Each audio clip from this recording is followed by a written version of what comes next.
Hi hello, ഇന്നൊരു long video ആണ് കേട്ടോ. അപ്പോൾ നമ്മൾ ഈ ആദ്യം കാണുന്നത് നമ്മുടെ പേര് മറന്നുപോയി. ചൈനീസ് വയലറ്റ് കേട്ടോ. പിന്നെ ഇത് എൻ്റെ കയ്യിലുള്ളൊരു ബാൾസാണ്. പിന്നെ ഇത് എപ്പീഷ്യയുടെ ഫ്ലവറാണ്. ഇതിൻ്റെ ഒരു ഗ്രീൻ കളർ മാത്രം ലീഫ് വരുന്നുണ്ട്. ഇത് വേറൊരു കളർ ബാൾസാണ്. അപ്പോൾ എപ്പീഷ്യയുടെ ഗ്രീൻ കളർ ലീഫ് വരുന്നുണ്ട്. അതിലിതുവരെ പൂവായിട്ടില്ല. അപ്പോൾ ഏത് ഫ്ലവറെന്ന് അറിയത്തില്ല. ഇതിൻ്റെ കലാഞ്ചിയിൽ മുട്ടുകൾ വിരിഞ്ഞു തുടങ്ങിയിട്ടുണ്ട് കേട്ടോ. അത് കാണിച്ചിരിക്കുന്നതാണ്. ഈ ഒരു കളർ മാത്രമേ എൻ്റെ കയ്യിലുള്ളൂ.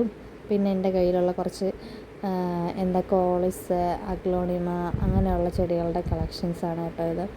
അപ്പോൾ ഞാൻ ഇന്ന് വിചാരിച്ചു ഈ ഒരു വീഡിയോയിൽ കുറച്ച് പൂക്കളെ കാണിക്കാം. ഇത് പർപ്പിൾ ഹാർട്ടിൽ വിരിയുന്നൊരു പൂവാണ് കേട്ടോ. ഇത് ഒരു വയലറ്റ് പർപ്പിൾ ഹാർട്ട് പോലെ ഇരിക്കുന്നതുകൊണ്ടായിരിക്കും ഇതിനൊരു പർപ്പിൾ ഹാർട്ട് എന്ന പേര് വന്നേക്കുന്നത്. പിന്നെ എൻ്റെ കയ്യിലുള്ളൊരു പനിനീർ റോസിൻ്റെ ഒരു നാടൻ റോസ ആണ് കേട്ടോ ഇത്.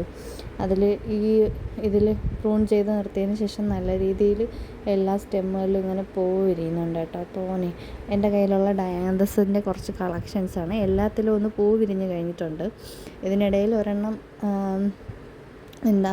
ഒന്ന് ഉണങ്ങിപ്പോയി. അപ്പോൾ ഞാനത് ഒന്ന് ഉണങ്ങുന്നത് കണ്ടപ്പോൾ തന്നെ അതിൻ്റെ മണ്ട പിടിച്ചൊന്ന് കുത്തിവെച്ചു. അത് പിടിച്ച് വരുന്നുണ്ട് കേട്ടോ. പിന്നെ ഇതിൽ രണ്ടെണ്ണം ഒരേ സെയിം കളറാണ്. പിന്നെ ഞാനൊരു റെഡും വൈറ്റും ഒക്കെ ആഗ്രഹിച്ചു. പക്ഷേ ഒരു നടുക്കൊരു പിങ്ക് വരുന്ന വൈറ്റ് അല്ലാതെ പ്ലെയിൻ ആയിട്ടുള്ള വൈറ്റൊന്നും എനിക്ക് കിട്ടിയില്ല. പിന്നെ ഇത് ആകെ എൻ്റെ കയ്യിലുള്ള ഒരു ഫ്ലവറിങ് ബിഗോണിയാണ് കേട്ടോ. ഇതിലെപ്പോഴും പൂക്കളിപ്പോൾ നിൽക്കുന്നുണ്ട്.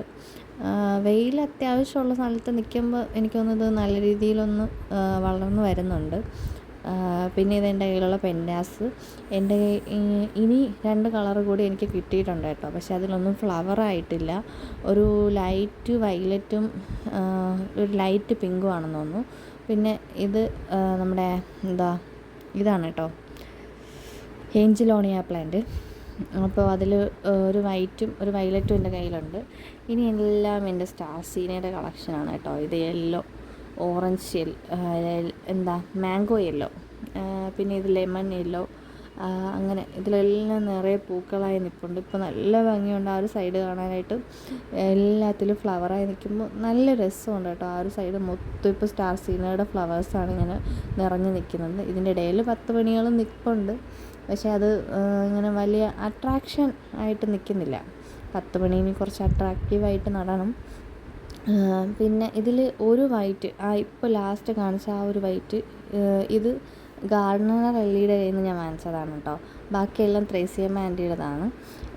എല്ലാവരും കമൻറ്റ് ചെയ്യാറുണ്ട്, പിന്നെ സ്റ്റാർസീനിയ വേണം എന്നൊക്കെ പറഞ്ഞിട്ട് കമൻറ്റ് ചെയ്യുന്നുണ്ട്. അപ്പോൾ ഗിവ് അവേ ഉടനെ കാണും കേട്ടോ. അതിൽ ഇപ്പോൾ എനിക്കൊരു 74 സബ്ബായിട്ടുണ്ട്. അപ്പോൾ ഈ മാസം ലാസ്റ്റോടെയൊക്കെ ആകുമ്പോഴത്തേക്കും ബാക്കി കൂടി ഒരു 26 പേരും കൂടിയൊക്കെ ആകുമ്പോഴത്തേക്കും ആദ്യത്തെ ഗിവ് അവേ നമ്മൾ കൊടുക്കുന്നതാണ് കേട്ടോ. പിന്നെ ഇത് എല്ലാം സ്റ്റാർസീനിയയുടെ കളക്ഷനാണ്. ഇത് ഏഞ്ചലോണിയ. ഇതിപ്പോൾ നല്ല രീതിയിലെല്ലാം ഒരു സ്റ്റെമ്മ് നിറയെ ഇങ്ങനെ പൂ നിൽക്കുന്ന കാണുമ്പോഴത്തേക്കും നല്ല ഭംഗിയുണ്ട് കേട്ടോ. ഓരോ ദിവസവും ഇങ്ങനെ ഓരോരോ പൂക്കൾ വിരിഞ്ഞുകൊണ്ടിരിക്കുക. അതിനനുസരിച്ച് താഴോട്ടുള്ള പൂക്കൾ കരിഞ്ഞു പോകുന്നുണ്ട്. പക്ഷേ എങ്കിലും വീണ്ടും വീണ്ടും ഫ്ലവേഴ്സ് വിരിയുമ്പോൾ ആ ഒരു സ്റ്റെമ്മ് കാണാൻ തന്നെ നല്ല ഭംഗിയാണ്.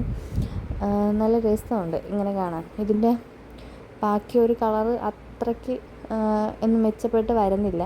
ഈ ഒരു 2 കളേഴ്സ് തന്നെയാണ് അത്രയും അട്രാക്റ്റീവായിട്ട് വിരിഞ്ഞ് നിൽക്കുന്നത്.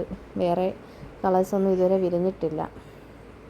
ഒരു കളറും കൂടി എൻ്റെ പ്രതീക്ഷയിലുണ്ട്, പക്ഷേ അത് ഇതുവരെയും വിരിയുന്നില്ല. പിന്നെ നമ്മൾ കുറച്ച് സബ് കയറി വരുന്നുണ്ട്. അപ്പം നമ്മൾ അതിനനുസരിച്ച് ഇനി ഇപ്പോൾ ഈ ഗിവ് അവേ കൊടുത്തു കഴിഞ്ഞ് ഇനി ഒരു 1K ആകുമ്പോഴത്തേക്കൊക്കെ കൊടുക്കണമെന്നാണ് എൻ്റെ ആഗ്രഹം. ഇതെൻ്റെ കയ്യിലുള്ള കുറച്ച് 10 മണിയുടെ കളക്ഷൻസാണ് കേട്ടോ. എല്ലാത്തിലും ഫ്ലവേഴ്സായി വരുന്നുണ്ട്. അപ്പോൾ ഓക്കെ, ബൈ.